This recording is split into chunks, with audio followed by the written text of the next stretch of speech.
प्यारे बच्चों, कैसे हो आप। उम्मीद करती हूँ आप पढ़ भी रहे होंगे। तो आओ बच्चों, आज हम कक्षा 8वीं का जो पाठ 7 है, क्या निराश हुआ जाए, यह एक निबंध है बच्चों। और इसके लेखक है श्री हजारी प्रसाद द्विवेदी जी। तो आज हम इसको पढ़ते हैं, कठिन शब्दों के अर्थ भी जानते हैं। तो आज हम इसका भाग 1 पढ़ेंगे बच्चों। तो आओ पाठ का अध्ययन करते हैं। आप भी मेरे साथ वाचन कर सकते हैं, पढ़ सकते हैं। पाठ 7, क्या निराश हुआ जाए। निराश मतलब दुखी होना। मेरा मन कभी कभी बैठ जाता है। मेरा अर्थात लेखक श्री हजारी प्रसाद द्विवेदी जी का।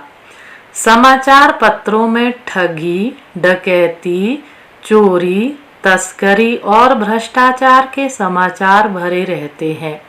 भ्रष्टाचार होता है बच्चों अनैतिक आचरण, ठगी बोलते हैं हम चालबाजी, तस्करी होता है चोरी से सीमा पार माल ले जाने की क्रिया, उसको हम तस्करी कहते हैं। आरोप प्रत्यारोप का कुछ ऐसा वातावरण बन गया है कि लगता है देश में कोई ईमानदार आदमी ही नहीं रह गया है। आरोप प्रत्यारोप होता है एक दूसरे को गलत ठहराना। हर व्यक्ति संदेह की दृष्टि से देखा जा रहा है। संदेह अर्थात शंका की दृष्टि से। जो जितने ही ऊंचे पद पर है उनमें उतने ही अधिक दोष दिखाए जाते हैं। दोष अर्थात कमियां। एक बहुत बड़े आदमी ने मुझसे एक बार कहा था कि इस समय सुखी वही है जो कुछ नहीं करता। जो कुछ भी करेगा उसमें लोग दोष खोजने लगेंगे, उनके सारे गुण भुला दिए जाएंगे और दोषों को बढ़ा चढ़ाकर दिखाया जाने लगेगा। गुण मतलब अच्छी बातें भी तो हो सकती है आदमी के अंदर। दोष किस में नहीं होते। दोष मतलब कमियां। यही कारण है कि हर आदमी दोषी अधिक दिख रहा है, गुणी कम या बिल्कुल ही नहीं। स्थिति अगर ऐसी है तो निश्चय ही चिंता का विषय है। अब आगे देखते हैं लेखक क्या कहते हैं।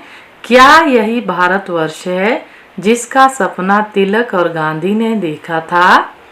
तिलक मतलब लोकमान्य बाल गंगाधर तिलक की ये बात कर रहे हैं। गांधी मतलब मोहनदास करमचंद गांधी।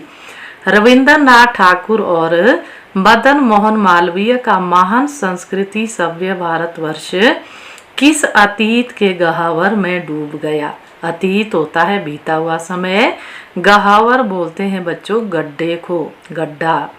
आर्य और द्रविड़, हिंदू और मुसलमान, यूरोपीय और भारतीय आदर्शों की मिलन भूमि, मानव महासमुद्र क्या सूख ही गया। मेरा मन कहता है ऐसा हो नहीं सकता। हमारे महान मनीषियों के सपनों का भारत है और रहेगा। मनीषियों मतलब ऋषियों, विद्वानों, अच्छे लोगों, जो ऊपर जिनके नाम दिए गए हैं। तो उन्होंने एक ऐसे आदर्श भारत का रूप देखा था। तो महासमुद्र जिसे संज्ञा दी गई है मानव महासमुद्र, तो वह कहते रहना चाहिए। उन्होंने जिस तरह का सपना देखा था ऐसा यहाँ पे लेखक कहते हैं।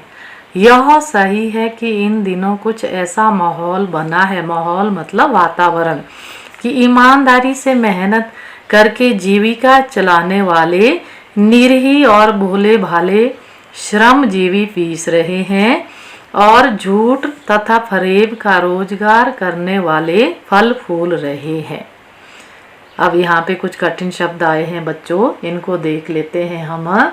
जीविका होता है रोजगार, फिर आगे आया है आपका श्रमजीवी होता है मेहनत करने वाले। अब इसमें निरीह आया है, निरीह होता है जो भोले भाले लोग होते हैं, तो वो पीछे जा रहे हैं। इसमें बेकसूर जिनको हम कहेंगे। अब आगे पर्याय दिया हुआ, इसमें पर्याय अर्थात जो समानार्थी होता है। ईमानदारी को मूर्खता का पर्याय समझा जाने लगा है। सच्चाई केवल भीरू, भीरू मतलब डरने वाले, और बेबस, बेबस अर्थात लाचार लोगों के हिस्से पड़ी है। ऐसी स्थिति में जीवन के महान मूल्यों के बारे में लोगों की आस्था ही हिलने लगी है। आस्था हम पहले भी पढ़ चुके हैं पिछले पाठ में। आस्था होता है विश्वास। भारतवर्ष ने कभी भी भौतिक वस्तुओं के संग्रह को बहुत अधिक महत्व नहीं दिया है। भौतिक अर्थात सांसारिक सुख सुविधा के साधन, और संग्रह होता है इकट्ठा करना। उसकी दृष्टि से मनुष्यों के भीतर जो महान आंतरिक गुण स्थिर भाव से बैठा हुआ है वही चरम और परम है। चरम मतलब श्रेष्ठ और परम मतलब प्यारा। चरम मतलब जिसको हम अंतिम कहेंगे कि अंतिम, और परम मतलब प्यारा। लोभ, मोह, काम, क्रोध आदि विचार मनुष्यों में स्वाभाविक रूप से विद्यमान रहते हैं। स्वाभाविक होता है, कुदरती विद्यमान होता है, मौजूद। पर उन्हें प्रधान शक्ति मान लेना और अपने मन तथा बुद्धि को उन्हीं के इशारे पर छोड़ देना बहुत बुरा आचरण है। आचरण अर्थात व्यवहार। भारतवर्ष ने कभी भी उन्हें उचित नहीं माना। उन्हें सदा संयम के बंधन से बांध कर रखने का प्रयत्न किया है। संयम मतलब धैर्य। परंतु भूख की उपेक्षा नहीं की जा सकती है। तो उपेक्षा होता है ध्यान ना देना। गुमराह को ठीक रास्ते पर ले जाने के उपायों की उपेक्षा नहीं की जा सकती। गुमराह होता है रास्ता भटक जाना, तो उसे हम कहते हैं गुमराह। हुआ यह कि इस देश के कोटि कोटि अर्थात अनगिनत या करोड़ों जिसे हम कहेंगे दरिद्र जनों की हीन अवस्था। दरिद्र जनों अर्थात गरीब लोगों, हीन होता है जिसमें कोई कमी रह गई, अवस्था को दूर करने के लिए ऐसे अनेक कायदे कानून बनाए गए हैं जो कृषि, उद्योग, वाणिज्य, शिक्षा और स्वास्थ्य की स्थिति को अधिक उन्नत और सुचारू बनाने के लक्ष्य से प्रेरित है। उन्नत होता है ऊंचा उठाना, विकास की ओर ले जाना, सुचारू होता है सही तरीके से। परंतु जिन लोगों को इन कार्यों में लगना है उनका मन सब समय पवित्र नहीं होता। प्राय वे ही लक्ष्य को भूल जाते हैं और अपनी ही सुख सुविधा की ओर ज्यादा ध्यान देने लगते हैं। बच्चों, ऐसा इसमें कहा है कि वो गरीब लोगों की ओर ध्यान नहीं देते हैं, भले ही कायदे कानून बनाए गए हैं। भारतवर्ष सदा कानून को धर्म के रूप में देखता आ रहा है। आज एकाएक कानून और धर्म में अंतर कर दिया है। धर्म को धोखा नहीं दिया जा सकता, कानून को दिया जा सकता है। यही कारण है कि जो लोग धर्म भीरू हैं वे कानून की त्रुटियों से लाभ उठाने में संकोच नहीं करते हैं। अब धर्म भीरू कौन हो गया? जो धर्म से डरने वाले, यानी कि अधर्म नहीं करते हैं, जो उन्हें कहेंगे धर्म भीरू। त्रुटियां होता है गलतियां, संकोच होता है किसी भी तरह की हिचक ना रखना। इस बात के पर्याप्त प्रमाण खोजे जा सकते हैं कि समाज के ऊपरी वर्ग में चाहे जो भी होता रहा हो, भीतर भीतर भारतवर्ष अब भी यह अनुभव कर रहा है कि धर्म कानून से बड़ी चीज है। अब भी सेवा, ईमानदारी, सच्चाई और आध्यात्मिकता के मूल्य बने हुए हैं। आध्यात्मिकता कहेंगे बच्चों हम भगवान से जो संबंध रखने वाला, आत्मा और परमात्मा से संबंधित। वे दब अवश्य गए हैं लेकिन नष्ट नहीं हुए हैं। आज भी वह मनुष्यों से प्रेम करता है, महिलाओं का सम्मान करता है, झूठ और चोरी को गलत समझता है, दूसरे को पीड़ा पहुंचाने को पाप समझता है। हर आदमी अपने व्यक्तिगत जीवन में इस बात का अनुभव करता है। समाचार पत्रों में जो भ्रष्टाचार के प्रति इतना आक्रोश है, आक्रोश मतलब गुस्सा, वह यही साबित करता है कि हम ऐसी चीज़ों को गलत समझते हैं और समाज में उन तत्वों की प्रतीक्षा कम करना चाहते हैं जो गलत तरीके से धन या मान संग्रह करते हैं। प्रतिष्ठा होता है सम्मान। दोषों का पर्दाफाश करना बुरी बात नहीं। पर्दाफाश मतलब भेद खोलना, सामने लाना। बुराई यह मालूम होती है कि किसी के आचरण के गलत पक्ष को उद्घाटित करके उसमें रस लिया जाता है। रस लेना मतलब आनंद लिया जाता है, दोषों को ही सामने लाया जाता है और दोषोद्घाटन को एकमात्र कर्तव्य मान लिया जाता है। बुराई में रस लेना बुरी बात है, अच्छाई में उतना ही रस लेकर उजागर न करना और भी बुरी बात है।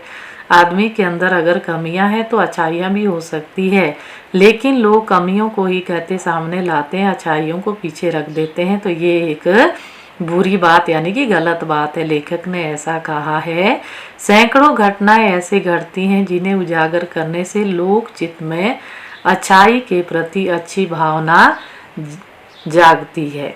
तो इसमें लोक चित्त होता है आम जनता की प्रसन्न करने वाली जो सोच है, तो वह जागती है इससे जब हम लोगों के सामने अच्छाई को भी लाएंगे।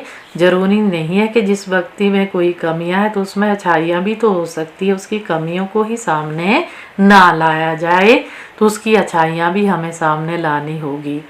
तो बच्चों क्या निराश हुआ जाए पाठ का हमने आज भाग 1 पढ़ा है। तो इसमें हमने जाना है कि लेखक ने समाज में बुराई पक्ष को ही सामने लाने के ऊपर जो है यहाँ पे वर्णन किया है, कहा है कि हमें सिर्फ बुराई वाले पक्ष को ही उद्घाटित नहीं करना है, हमने अच्छाई वाला पक्ष भी व्यक्ति का सामने लाना है। तो ये आज का पाठ आपको अवश्य समझ आया होगा। अब अगली वीडियो में हम भाग 2 पढ़ेंगे।